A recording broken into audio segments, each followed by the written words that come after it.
If you are experiencing SIM card errors like no SIM card, invalid SIM, or SIM not detected on your Android device, then these issues can often be resolved with simple troubleshooting steps.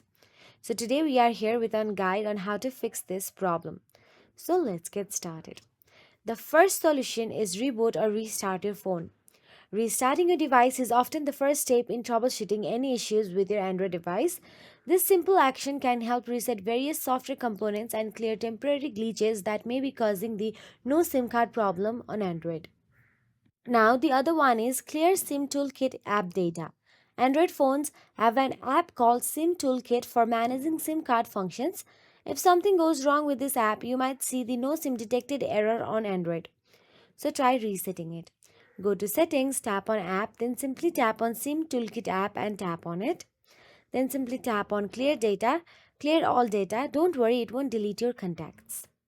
Then all you can do is reset network settings. Resetting your network settings can also help resolve the SIM card not found problem in Android. This action will reset all network related settings to their default values, including Wi Fi, Bluetooth, and mobile data settings. It won't erase your data but will restore network settings to defaults. So go to your phone settings, scroll down and select System, and then tap on Reset or Reset options. Select Reset Network Settings. If prompted, enter your device's PIN, pattern, or password.